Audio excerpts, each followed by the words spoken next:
एक दिन छाया में और दूसरे दिन पर धूप में अच्छे से सुखा लीजिए। जब बिल्कुल सूख जाए तो उसका बारीक महीन पाउडर, जितना बारीक पाउडर करेंगे दवा उतनी ज़्यादा अच्छा काम करेगी, इसका याद रखिएगा। इसीलिए आयुर्वेद में अक्सर कपड़ छन चूर्ण की बात कही है। हम लोग छन्नी से छानते हैं, पर मलमल के कपड़े से जब उसको छाना जाता है तो पाउडर ऐसा होता है कि आँख में डालेंगे तो किरकिर नहीं करे, इतना बारीक पाउडर होता है। उसको 2 ग्राम से 3 ग्राम की मात्रा, जो उसकी जो मात्रा होती है वो इतनी होती है। 2 ग्राम से 3 ग्राम की मात्रा में आप पानी के साथ, सादा पानी के साथ सुबह शाम दोनों टाइम ले सकते हैं। दोस्तों नमस्कार, मैं हूं परमात्मा देव और आप देख रहे हैं योग और आयुर्वेद। योग और आयुर्वेद की चर्चा में आज चर्चा कर रहा हूं मैं सफ़ेद दाग की। सफ़ेद दाग जिसे ल्यूकोडर्मा भी कहते हैं, ये बहुत काफ़ी मात्रा में काफ़ी लोगों को होता है और एक बड़ी समस्या है। इसे लोग अलग अलग दृष्टिकोण से देखते हैं। किसी को जिसे होता है तो लोगों की जो पुरानी सोच है उन्हें एक घृणित भावना की तरह से भी देखा जाता है। हालांकि इसमें ऐसा कुछ होता नहीं है, ये केवल रक्त की एक समस्या है, खून की खराबी है। और ये बीमारी ऐसी नहीं है कि ठीक नहीं होती है, पर क्या है कि ज़्यादातर लोग इसका इलाज बहुत कराते हैं और परेशान रहते हैं और वो ठीक नहीं होता है। उसका कारण ये नहीं होता है कि मार्केट में दवा नहीं है या दवा काम नहीं कर रही है। उसका सबसे बड़ा कारण ये होता है कि जो लोग इलाज कराते हैं वो दवा को कंटिन्यू खाते नहीं हैं। दरअसल ये बीमारी जो होती है ये जल्दी ठीक नहीं होती है। इसके ठीक होने में 2, 4, 6, 8 और 10 महीने तक का समय लगता है। कितने दिन की बीमारी है, कितनी मात्रा में है और कैसा आपका शारीरिक स्वास्थ्य है, कैसी आपकी शरीर की गतिविधियाँ, जो ब्लड है, आपको अम्ल पित्त है, रक्त की है या वातज है आपका शरीर, उस हिसाब से उसमें समय लग जाता है। किसी किसी को 1-2 महीने में भी ठीक होता है। ये बहुत बड़ी ऐसी समस्या नहीं है, पर अगर ये करीब बहुत ज़्यादा मात्रा में हो गया तो इसको ठीक होने में कठिनाई है। जितने ज़्यादातर लोगों का इलाज किया गया, जिसकी दवा खवाई गई, उसमें लगभग 95% लोग ही ठीक हुए हैं। 5% लोगों को आराम लगा पर पूरी तरह ठीक नहीं हुए। उसका कारण या तो दवा के खाने में कुछ गड़बड़ियाँ हो जाती हैं या एक के साथ और ढेर सारी बीमारी होती हैं उस वजह से, पर ये 95% लोगों की ज़्यादातर ठीक हो जाती है। और इस दवा की पूरी दुनिया में आप जहाँ भी जाएंगे एक ही औषधि होती है। मुख्य औषधि जो है वो केवल एक ही है और उसका नाम होता है बाकुची। ये मूल है। उसके बाद उससे संबंधित बहुत सारी औषधियाँ होती हैं। एक औषधि और होती है जो वो गंधक रसायन, उसको सावधानी और सतर्कता से यूज किया जाता है, शरीर का बल और रक्त को समझते हुए, वरना ये और बिगाड़ देती है। तो सबसे ज़्यादा जो सुरक्षित और सौम्य औषधि होती है वो होती है बाकुची। तो मैं उसी की चर्चा करता हूँ। अगर किसी को दाग है, छोटा है, बड़ा है, तो आप अगर ईमानदारी से आप वास्तव में ठीक करना चाहते हैं तो मैं जो बता रहा हूँ उसे ध्यान से समझिएगा और लगातार प्रयोग करिएगा। और जब तक करिएगा जब तक ठीक ना हो जाए। दिन ना गिनिए, 1 दिन, 2 दिन, 1 महीना हो गया, 2 महीने हो गया, ऐसे मत गिनिए। जैसे ही दवा खाएंगे 21 से और 31 दिन के अंदर अंदर आपको उसका रिजल्ट दिख जाएगा। बाहर चारों तरफ से धीरे धीरे काले काले धब्बे आना शुरू हो जाएंगे। ये 2-3 तरह का होता है। किसी किसी की खाल सुन्न होती है, उस पर ये जो दवा बता रहा हूँ वो काम नहीं करेगी। आप जो ऐसे जो उसमें चूटी काटेंगे जहाँ सफ़ेद है, अगर दर्द हो रहा है तो ठीक हो जाएगा। नहीं, अगर दर्द हो रहा है, सुन्न है, तो वो अलग बीमारी है। दाग है प्लस वो सुन्न है, उसकी दवा अलग है। मैं इसकी बता रहा हूँ। जहाँ आपको सफ़ेद दाग हैं, चेहरे में हो, शरीर के किसी भी हिस्से में हो। 2-3 औषधियाँ सहयोगी हैं।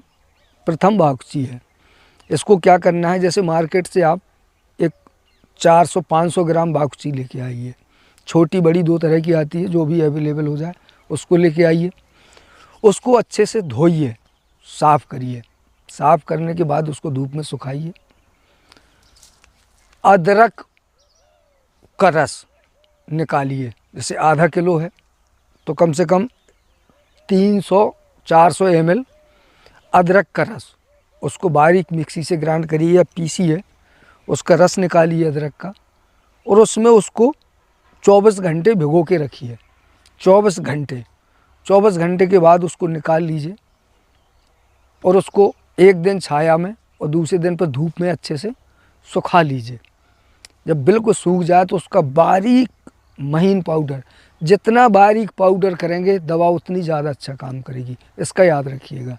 इसीलिए आयुर्वेद में अक्सर कपड़ छन चूर्ण की बात कही है। हम लोग छन्नी से छानते हैं, पर मलमल के कपड़े से जब उसको छाना जाता है तो पाउडर ऐसा होता है कि आँख में डालेंगे तो किरकिर नहीं करे, इतना बारीक पाउडर होता है। उसको 2 ग्राम से 3 ग्राम की मात्रा, जो उसकी जो मात्रा होती है वो इतनी होती है। 2 ग्राम से 3 ग्राम की मात्रा में आप पानी के साथ, सादा पानी के साथ सुबह शाम दोनों टाइम ले सकते हैं। साथ में जो जंगलों में खैर होता है, खैर का एक पेड़ होता है जिससे कत्था वगैरह बनता है, वही खैर है, उसकी छाल और आंवला सूखा वाला लेके आइए।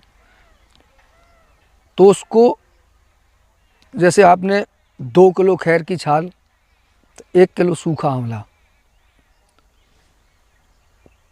जो तुलसी होती है 3 तरह की होती है, उसमें जो श्यामा तुलसी होती है उसके पत्ते थोड़ा हल्के से ब्राउन कलर के होते हैं।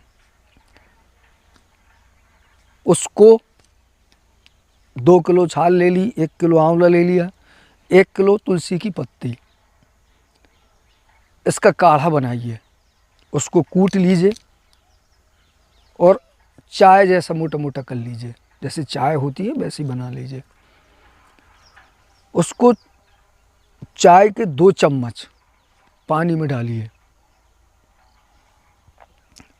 4 कप पानी में डालिए, उबालिए। 1 कप पानी बचे उसको छान लीजिए। सुबह खाली पेट चूर्ण खाइए, साथ में काढ़ा पी लीजिए। 1 महीने 2 महीने जैसी आपके पास समस्या होगी उतना ही टाइम लगेगा, बस खाते जाइए। और लगाने के लिए 2-3 दवाएं बता रहा हूँ। आप उस श्यामा तुलसी के पत्ते का रस लगा सकते हैं, वो भी उसमें काम करेगा। गाय की पेशाब भी आप लगा सकते हैं, वो भी उसमें काम करेगी। साथ में बाकुची का तेल आपको मार्केट में मिल जाएगा, बाकुची का ही तेल आता है, और मालकांगनी का तेल। ज़्यादातर ये चीज़ें कम यूज होती हैं इसलिए भूल जाती हैं। मालकांगनी को जासवंती भी कहते हैं, जासमिन मत कह दीजिएगा, मालकांगनी कहिएगा मार्केट में जाके। तो दोनों को लेके आइए, 50-50 ml लेके आएंगे, दोनों को बराबर मात्रा में मिला लीजिए। उस तेल को लगाते रहिए और ये चीज़ें लगातार खाते रहिए। तेल के तले, तेल से बने हुए चीज़ें, गरम मसाले वगैरह कम खाइए। इस बीच पेट को साफ रखिए। पेट में अगर कब्ज हुआ तो ये दवा बिल्कुल काम नहीं करेगी। ज़्यादातर जो दवाएं काम नहीं करती ना, उसका मूल कारण यही होता है कि कब्ज होता है और आदमी दवा खाता रहता है, वो दवा काम नहीं करेगी। कब्ज नहीं होना चाहिए, इसके लिए मैंने कब्ज की बहुत सारी दवाएं बताई हैं। चैनल पे विजिट करिए और उन दवाइयों का उपयोग करिए, तो पेट साथ में खाइए, आयुर्वेदिक है, कब्ज नहीं होगा, कब्ज नहीं रहेगा। और इन दवाओं को लगातार खाते रहिए, नुकसान नहीं करेंगी। सुबह शाम खाइए, आप देखेंगे कि ये बिल्कुल ठीक हो गया। कभी कभी ऐसा में देखने में आया है कि किसी को, जैसे मान लीजिए बहुत ज़्यादा है तो कहीं छोटी मोटी एक आध इतनी उतनी टिकिया वो रुक जाती है, और जब वो टिकिया रुक जाती है तो फिर वो ठीक नहीं होती। तो उसके लिए आप फिर कहीं भी आप जाएंगे किसी बड़े हॉस्पिटल में तो सर्जरी करा दीजिए। जैसे यहाँ की खाल निकाली आपने, यहाँ छील के यहाँ लगवा दी तो एकदम ठीक हो जाएगा। उसके बाद जीवन में दोबारा फिर होगा ही नहीं कभी। ये मेरे पास बहुत दिनों का लगातार बोलो अनुभव है। तो ये एक महत्वपूर्ण दवा थी और मैंने बहुत सारे लोगों को केवल इसी से ठीक किया। और जो सारी औषधियाँ हैं वो जो रस रसायन वगैरह हैं तो वो थोड़ा गंभीर हैं और सावधानी से दी जाती हैं। तो अगर मैं इसमें नंबर दे दूंगा आपको, डिस्क्रिप्शन में देख लीजिएगा, प्रयोग करिएगा। जब आराम ना लगे, कोई प्रॉब्लम हो, समस्या हो, तो उस तरह की औषधियाँ, या मैं अभी इस समय कंटिन्यू ये काम कर नहीं रहा हूँ, तो जो ये काम कर रहे हैं उन लोगों से अब मैं आपको संपर्क नंबर दे दूंगा, तो आप देख लीजिए, कर लीजिएगा। वैसे इसकी ज़रूरत नहीं पड़ेगी। जितना मैंने बताया अगर आप इसको लगातार करते हैं तो जिसके पास जैसी समस्या है उतने ही समय में 2, 3, 4, 5, 6 महीने में ये ठीक हो जाएगी। अधिकतम 1 साल जाना, 1 साल तक तो किसी ने दवा खाई नहीं अभी मेरे अनुभव के आधार पर। 4, 5 महीने, 6 महीने, 7 महीने तक बड़ी से बड़ी समस्या ठीक हुई है। तो ये जानकारी मेरे पास थी, मैं इसका उपयोग कर रहा था, मैंने आप तक पहुंचाई। आप उपयोग करिएगा और इस समस्या से निजात निश्चित रूप से आपको मिल जाएगी। मिलता हूं अगले वीडियो में फिर इसी चर्चा के साथ। नमस्कार।